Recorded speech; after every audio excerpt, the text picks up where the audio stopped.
مقدس مجالس محرم میں کہ ماں بعد کربلا کیا ہوا تھا، کربلا کے بعد کے حالات کیا ہیں۔ کربلا کی جنگ ختم ہوتی ہے حضرت امام حسین کی شہادت پر۔ جب آپ کا سر مبارک الگ کر دیا گیا تو یہ جنگ ختم ہو گئی۔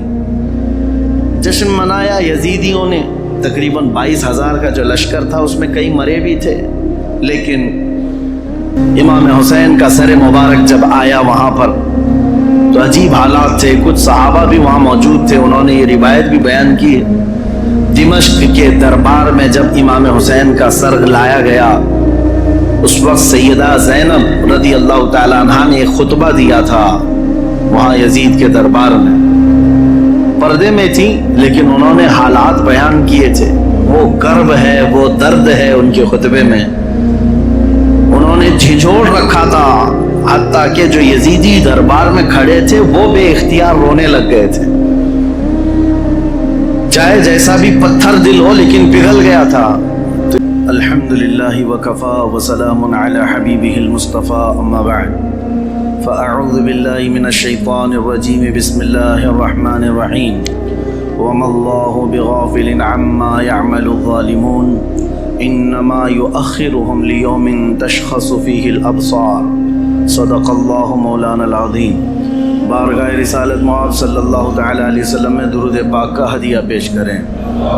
اللہم صلی علی سیدنا و مولانا محمد معدن الجود والکرم وآلہ واصحابہ الکرام وابنہ الکریم وبارک وسلم صلاة دائمة سرمدا ابدا۔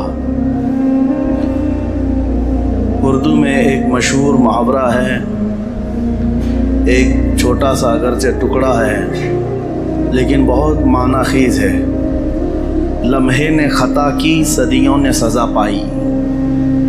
کبھی کبھار ایسا ہوتا ہے کہ ایک چھوٹے سے لمحے میں خطا ہو جاتی ہے اور اس کی سزا صدیوں تک رہتی ہے۔ اسی لیے ہمیشہ ایک بات یاد رکھیں کہ ہم سے ہونے والی غلطیوں کا تعلق کس بات سے ہے۔ اپنی ذات سے ہے تو اس کی تلافی ہو سکتی ہے، لیکن کسی اور کی ذات سے ہے پھر یہ دیکھنا ہوگا کہ وہ ذات کون ہے۔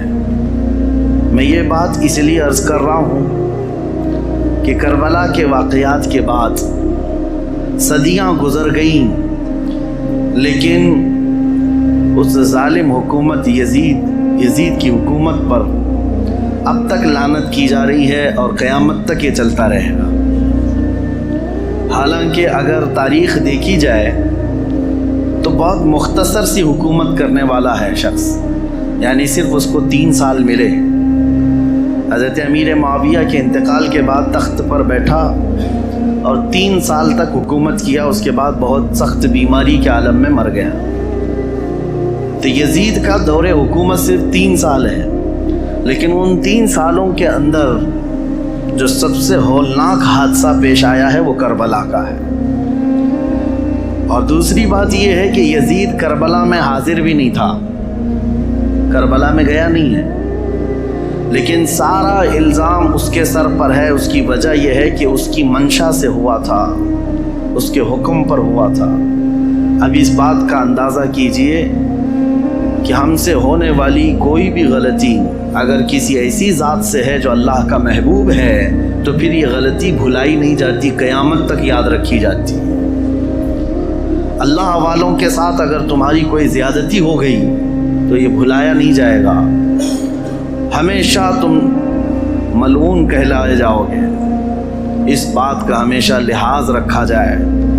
اللہ کے ولیوں سے جو جنگ لیتا ہے، حدیث قدسی میں ہے میرے آقا صلی اللہ تعالیٰ علیہ وسلم کی زبان سے، اللہ کریم خود ارشاد فرماتا ہے، من عادی لی ولیا فقد آذنتہ بالحرب، جس نے میرے کسی ولی سے دشمنی مول لی، رب تعالیٰ فرماتا میں اس کو جنگ کا اعلان کرتا ہوں، میرے ساتھ اسے جنگ کا اعلان کرتا ہوں۔ تو اللہ سے جنگ کرنے کا کون یہاں پر کس کی جرأت ہے اور کس کی جسارت ہے؟ تو جو اللہ والوں سے جنگ کر لیتا ہے، دشمنی کر لیتا ہے، گویا کہ وہ رب تعالیٰ سے دشمنی کر رہا ہے اور جنگ کر رہا ہے۔ اس کا خاص خمیازہ دیکھا ہم نے۔ جن لوگوں نے اہل بیت اطہار کے ساتھ دشمنیاں کی ہیں وہ آج تک اللہ تبارک و تعالیٰ کے غضب کا شکار ہیں، آج تک اس کے غضب کا شکار ہیں۔ کسی بھی قوم کے اندر پوری دنیا گھوم کر کے آئیں، یزید کی ذریت کو یا اس کے کاموں کو اچھا کہنے والی کوئی بڑی جماعت آپ کو نہیں ملے گی۔ اکا دکا کوئی ایسا گمراہ شخص ہو، بددین ہو، بدعقیدہ ہو تو اس کی بات الگ، لیکن اتنی 14 صدیوں کے اندر ہزاروں ائمہ اکرام آئے، ہزاروں علماء اعظام آئے، لاکھوں کی تعداد میں صالحین آئے، کسی نے بھی اس کے کاموں کو اچھا کبھی نہیں بتایا۔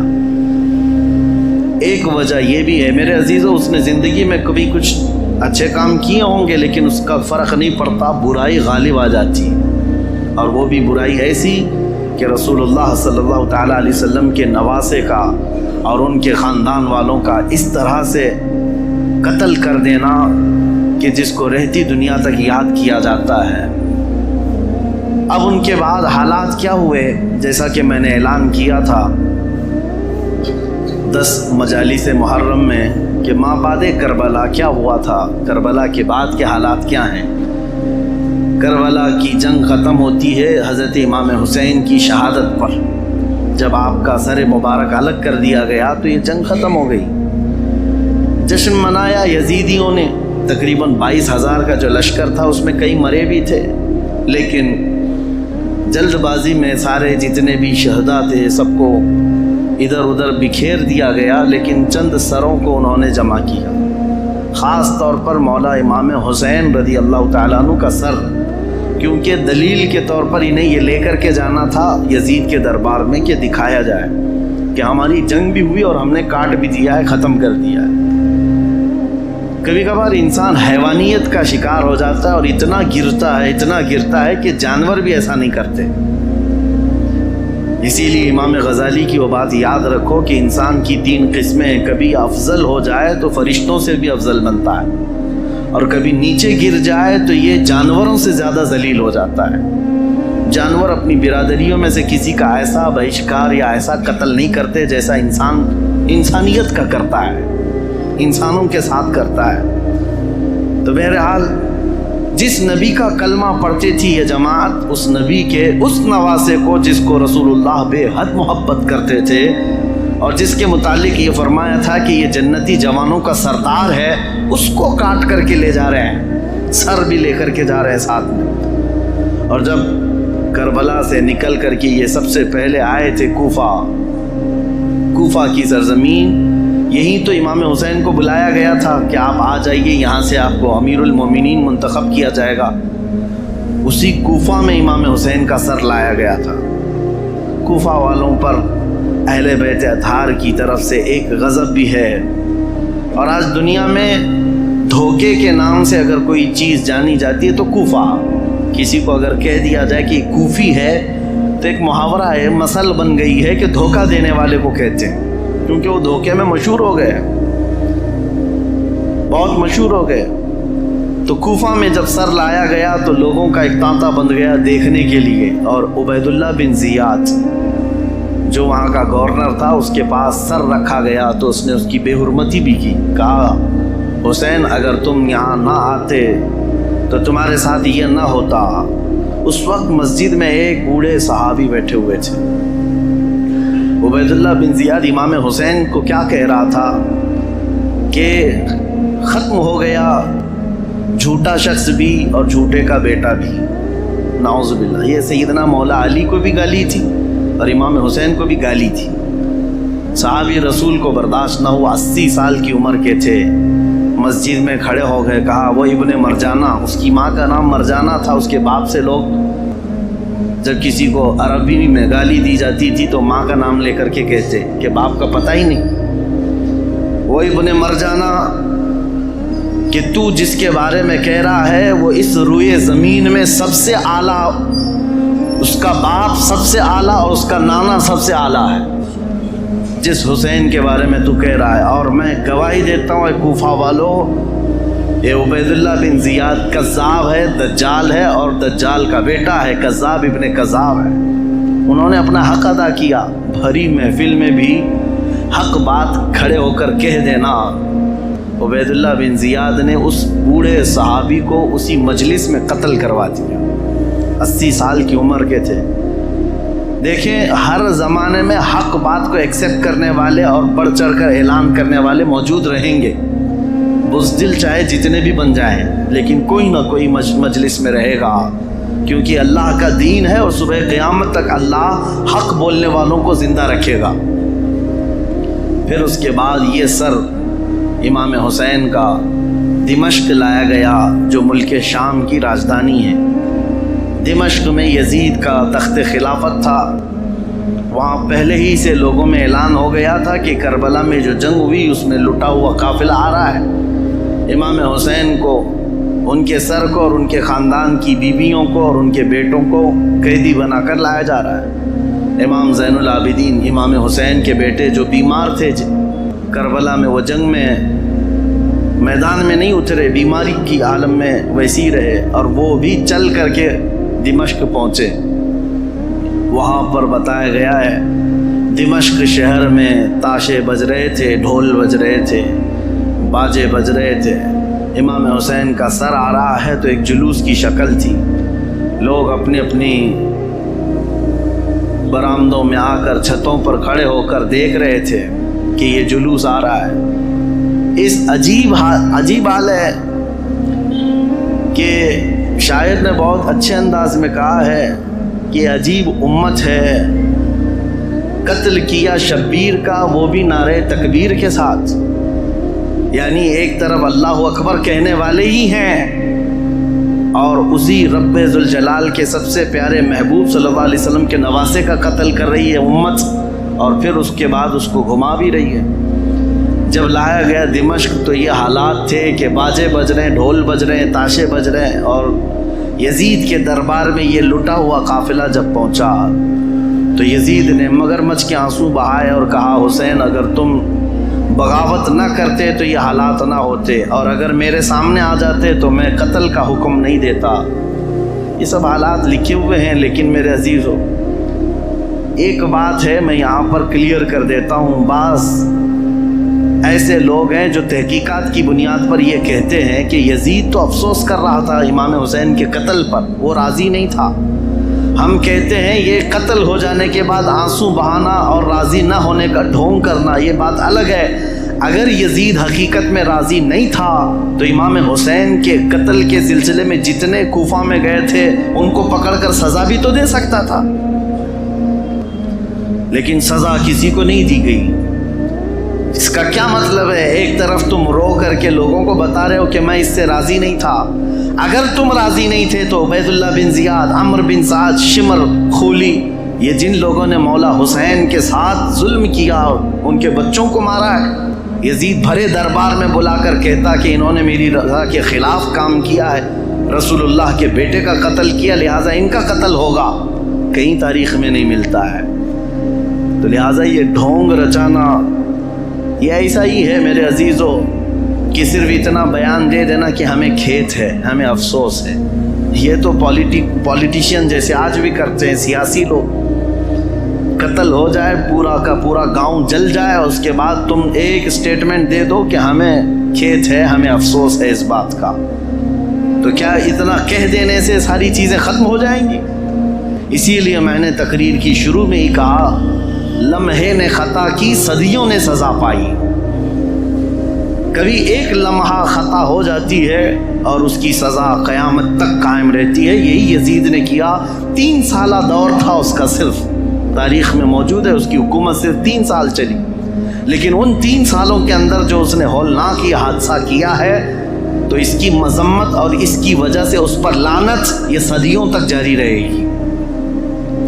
امام حسین کا سر مبارک جب آیا وہاں پر تو عجیب حالات تھے. کچھ صحابہ بھی وہاں موجود تھے، انہوں نے یہ روایت بھی بیان کی. دمشق کے دربار میں جب امام حسین کا سر لایا گیا اس وقت سیدہ زینب رضی اللہ تعالیٰ عنہا نے ایک خطبہ دیا تھا وہاں یزید کے دربار میں. پردے میں تھیں لیکن انہوں نے حالات بیان کیے تھے. وہ کرب ہے، وہ درد ہے ان کے خطبے میں. انہوں نے جھنجھوڑ رکھا تھا، حتیٰ کہ جو یزیدی دربار میں کھڑے تھے وہ بے اختیار رونے لگ گئے تھے. چاہے جیسا بھی پتھر دل ہو لیکن پگھل گیا تھا۔ تو یزید نے یہ دیکھا کہ ہمارے یہاں پر حالات خراب نہ ہو جائے، اس نے سارا نظام بند کروا دیا، لوگوں کو باہر کروا دیا۔ تو امام حسین کے سر کو بار بار وہ چھڑی لگا کر بات کرتا تھا، اور اس کے بعد تاریخ میں یہ موجود ہے کہ امام حسین رضی اللہ تعالیٰ عنہ کا سر مبارک، اس میں روایات میں اختلاف ہے۔ بعض نے کہا امام زین العابدین کے ساتھ مدینہ طیبہ لایا گیا، بعض میں شہر عسقلان میں رکھا گیا جو ملک شام کا ایک علاقہ ہے، تہخانے میں رکھا گیا تھا، اور تقریباً 450 سال کے بعد وہاں سے مصر لایا گیا قاہرہ میں۔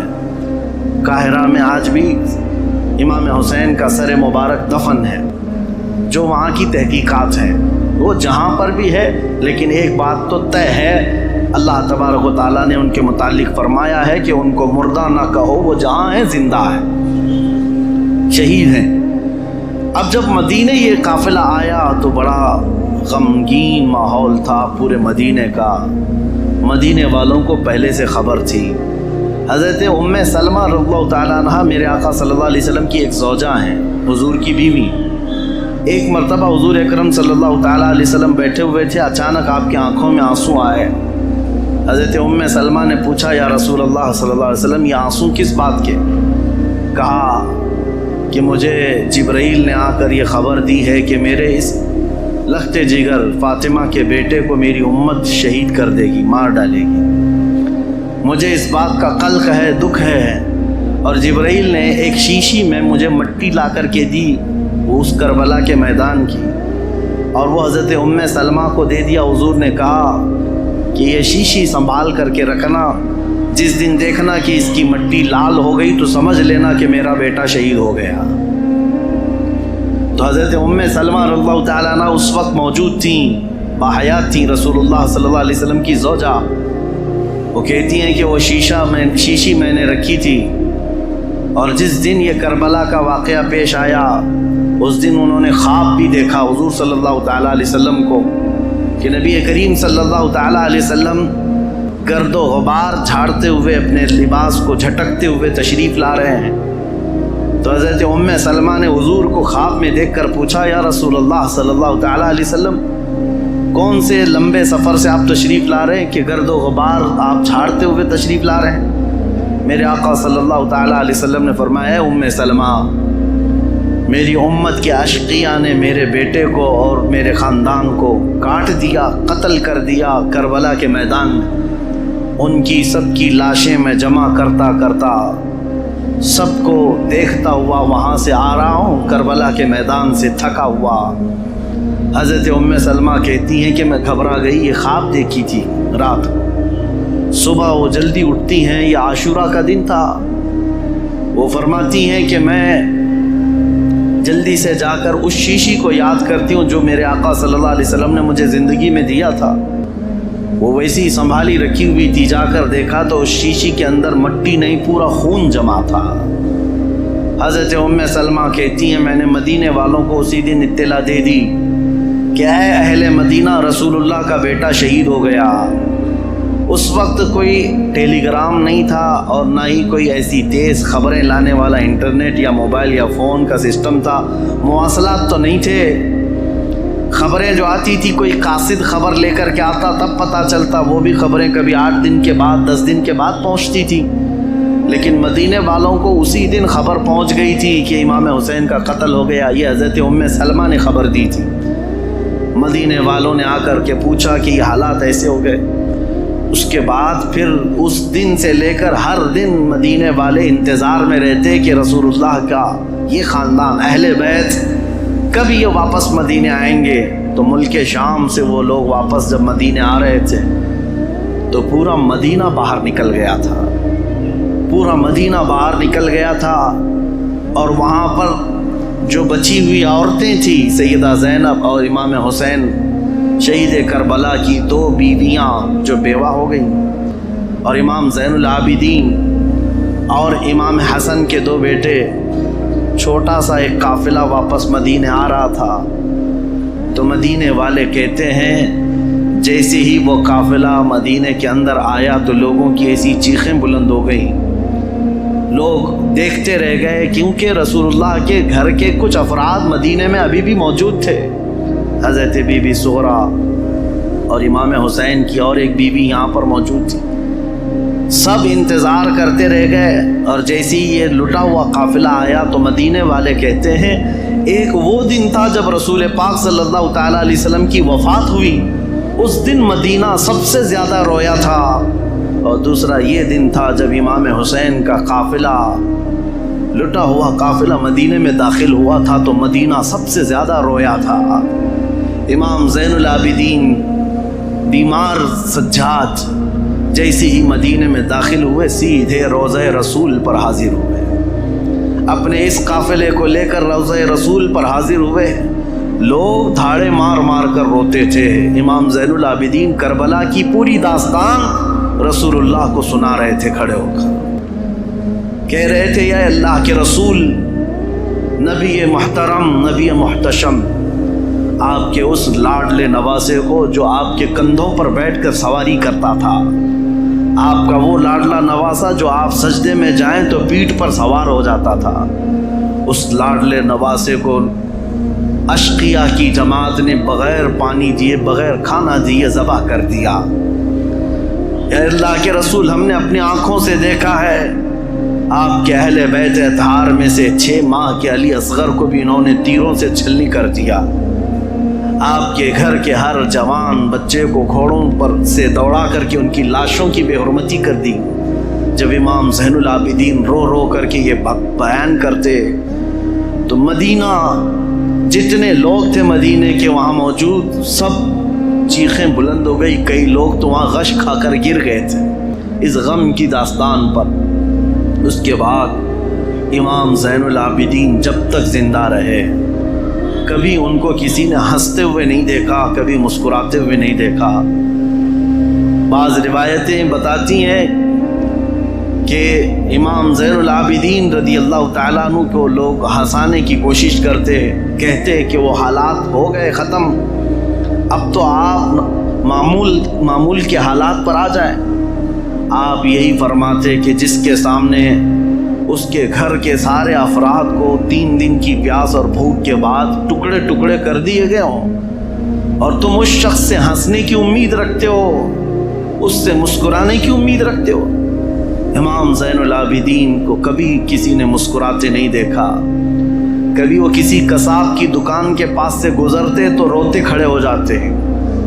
قصاب دکانوں پر جیسی امام زین العابدین آتے، گوشت پر چادر اڑا دیتے تھے، اور لوگ یہ کہتے کہ وہ کچا گوشت دیکھتے ہیں تو رو پڑتے ہیں کہ میرے گھر کے خاندان کے سارے افراد کا گوشت اسی طرح سے بکھرا ہوا تھا۔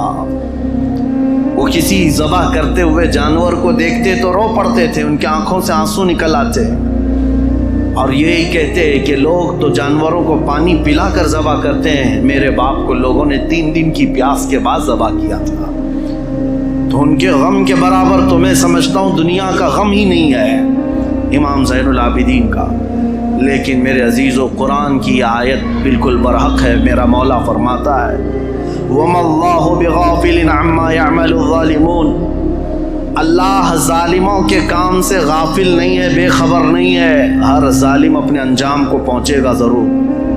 حالات کروٹ لیتے ہیں، یزید کا دور حکومت ختم ہو گیا، اس کے بعد یزید کا بیٹا معاویہ تخت نشین ہوا، 6 مہینے صرف خلافت چلی، اس کے بعد یہ خاندان کی وراثت ہی ختم ہو گئی۔ معاویہ کے بعد، یعنی یزید کا بیٹا جو معاویہ تھا، اس کے بعد پھر اس خاندان میں خلافت ہی ختم ہو گئی۔ مروان کی حکومت چلی، مروان کے بیٹوں کی حکومت چلی، لیکن اس اثنا میں ایک شخص مختار ثقفی نام سے کوفہ کی سرزمین سے ابھرتا ہوا ایک نوجوان نکلا۔ وہ اہل بیت کا جانثار تھا، محب تھا، چاہنے والا تھا۔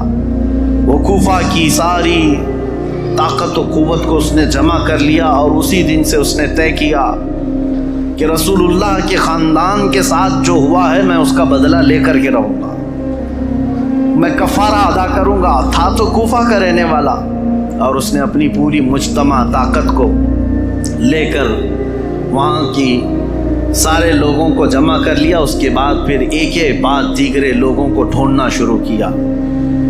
اور جو تاریخ ہے میرے عزیزو، اس نے پیچھا کیا سب سے پہلے اس شمر کا جس نے امام حسین کی گردن الگ کی تھی. اور ایک لمبا واقعہ ہے، میں مختصراً یہ بتاتا ہوں. وہ شمر چھپتا چھپاتا کوفہ چھوڑ دیا، جا کر کے ایک کھیتی میں رہنے لگا. اور اس کے بعد پھر وہاں سے بھی چھپ کر کے کسی کسان کے ساتھ رہتا تھا. لیکن مختار ثقفی نے قسم کھا لی تھی کہ ہر اس شخص کو میں قتل کروں گا جو کوفہ سے نکل کر کربلا کے میدان میں امام حسین کے مقابل میں گیا تھا. اور جتنے گئے ہوئے تھے ان کو چن چن کر کے وہ قتل کرتا گیا، مارتا گیا. اور اس کے بعد پھر شمر مل گیا، اس کو اس نے اتنی بری طرح سے قتل کیا کہ اس کے ٹکڑے بکھیر دیے. اور اس کے بعد کتوں کے سامنے اس کے ٹکڑوں کو ڈال دیا جو امام حسین کا قاتل تھا. پھر خولی بن یزید تھا ایک شخص، اور ایک شخص تھا جو امام حسین کے جسم اقدس پر پیر رکھ کر کے ان کو گرایا تھا.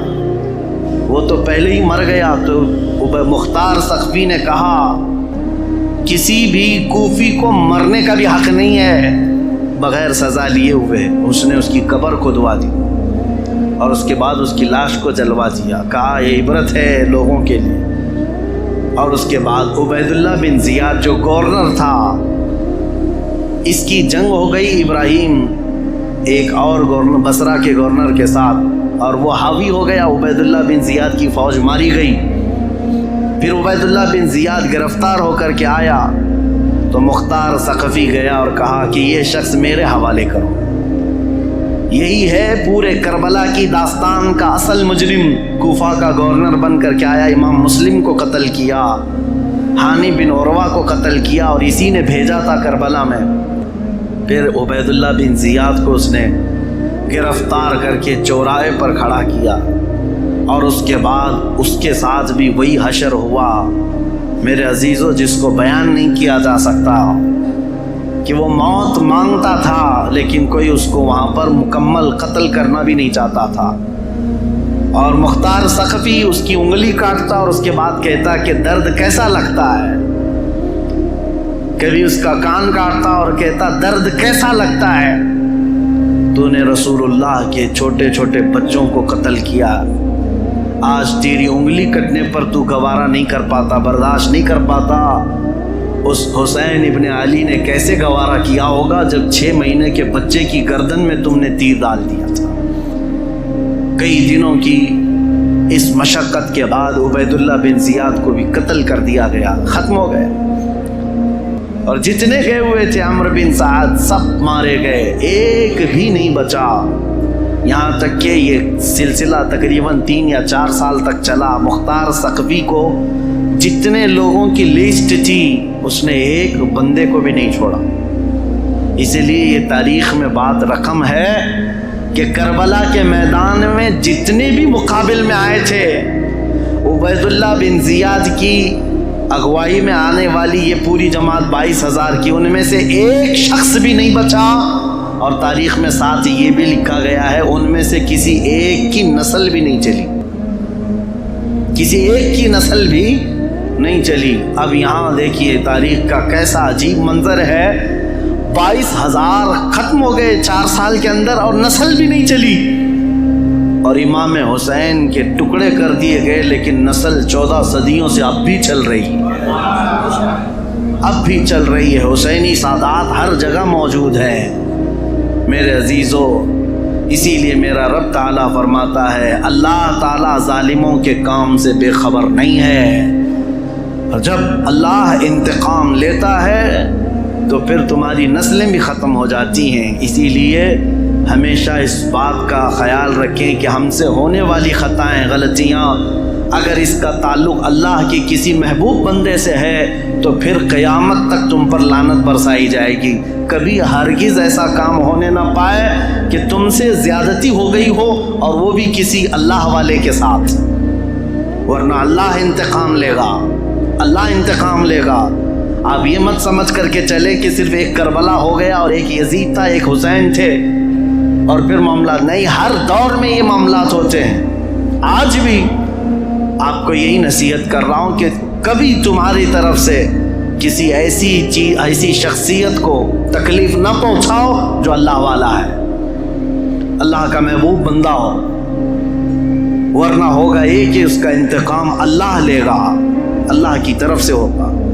ایک مشہور بزرگ ہیں، وہ حضرت شیبہ، مجذوب بزرگ تھے، بیٹھے رہتے تھے بازار میں، اور ایک بڑے سیٹھ آدمی نے اپنی بیوی کو شاپنگ کے لیے لایا، اور اس کے بعد وہ اس کی عورت کو عمدہ لباس پہنا کر کے بازار میں چل رہا تھا۔ یہ جو حضرت شیبہ ہیں، بزرگ ہیں، ان کا پیر کیچڑ میں ایسے گر گیا تو کیچڑ اچھل کر کے بیگم کی لباس پر کیچڑ آ گیا۔ تو سیٹھ کو بڑا غصہ آ گیا کہ میری بیگم کے نئے نئے کپڑے جو ہے نا کیچڑ میں خراب ہو گئے، اور یہ بوڑھا شخص اس نے ایسا کیا۔ تو آیا زوردار 2 تماچے لگا دیا اس بزرگ کو، حضرت شیبہ پاگل دیوانہ کہیں کا، نظر نہیں آتا، کیچڑ میں پیر ڈال دیا، میری بیگم کے مہنگے لباس کو تو نے گندا کر دیا۔ اس بزرگ نے کچھ نہیں کہا، بابا معاف کر دو، غلطی سے میرا قدم گر گیا۔ کیسی غلطی؟ دامن پکڑ کر کے کھینچنے لگا۔ بیگم آئی اور کہا چھوڑ دو، یہ اللہ والے ہیں، ان کے بارے میں لوگ جانتے ہیں۔ کہاں کا اللہ والا؟ کیسا اللہ والا؟ اس کو دکھاوا تھا، اس سیٹھ کو اپنی بیگم کے سامنے اپنی پہلوانی دکھانی تھی، مارا توڑا سب کیا، گھر گیا۔ اسی شام کو گھر کے اوپر سیڑھیوں سے اس کا پیر پھسلا، نیچے گرا، اور ایسا گرا کہ سر کا کھوپڑی باہر آ گیا، بھیجا باہر آ گیا، جگہ پر انتقال ہو گیا۔ یہ واقعہ میں اس لیے بتا رہا ہوں، مکافات عمل کیا ہے۔ اس کی بیگم نے ہلہ کرنا شروع کیا کہ یہ معاملہ اسی وجہ سے ہوا، آج اس بزرگ کو اس نے مارا، اسی وجہ سے میرا شوہر آج مر گیا۔ لوگ جمع ہوئے، سب کے پاس یہ عورت یہی کہتی تھی کہ اسی وجہ سے ہوا ہوگا، اسی وجہ سے ہوا ہوگا۔ لوگوں نے کہا چلو ہم پوچھتے ہیں ان سے، کیا آپ نے ایسی بد دعا کر دی اس بندے کو کہ مر ہی گیا بیچارہ؟ تو ایک حلوائی کی دکان پر یہ بیٹھے ہوئے مل گئے، لوگ آئے جو ذمہ دار تھے گاؤں کے، کہا کہ بابا اس نے 2 تھپڑ کیا لگائے، آپ نے اس کو ایسی بد دعا کر دی کہ اس کی تو جان چلی گئی، وہ تو ختم ہی ہو گیا۔ کہا کیسے ہوئے؟ لوگوں نے بتایا سیڑھیوں سے گرا اور نیچے گرا تو بھیجا ہی باہر آ گیا، مر گیا۔ اس بزرگ نے کہا اللہ کی قسم، اللہ گواہ ہے، میں نے کوئی بد دعا نہیں کی، اللہ کی قسم دیتا ہوں، تم مجھ سے جو حلف لینا چاہو لے لو، میں نے کوئی بد دعا نہیں کی ہے۔ لوگوں نے کہا لیکن اس کی عورت تو یہی کہہ رہی ہے کہ آپ کو آج اس نے مارا تھا 2 تھپڑ اور آپ کی بد دعا سے وہ ہلاک ہو گیا، پھر ایسا کیسے ہو گیا ہے؟ اس بزرگ نے ہنستے ہوئے کہا کہ بیٹا بد دعا تو میں نے نہیں کی، میں تو معاف کر دیا، لیکن دستور ہے دوست کو پہنچی ہوئی تکلیف دوست برداشت نہیں کرتا۔ میں تو معاف کر دیا، میرا دوست جو اللہ ہے وہ گوارا نہیں کرتا، اس کے کسی ولی سے تم نے دشمنی کی تو خود فرماتا ہے میں اس کے ساتھ جنگ کا اعلان کرتا ہوں۔ اسی لیے ہمیشہ اس بات کا لحاظ رکھیں میرے عزیزو، ہمارے کسی عمل سے اللہ والوں کو تکلیف نہ ہو۔ دیکھو رسول اللہ کے اہل بیت یہ اللہ والے تھے، امام حسین، تکلیف پہنچی تو آج تک وہ یزیدی ذلیل ہیں اور لعنت کے پھٹکار ان پر برس رہے ہیں اور صبح قیامت تک ہوتے رہیں گے انشاءاللہ۔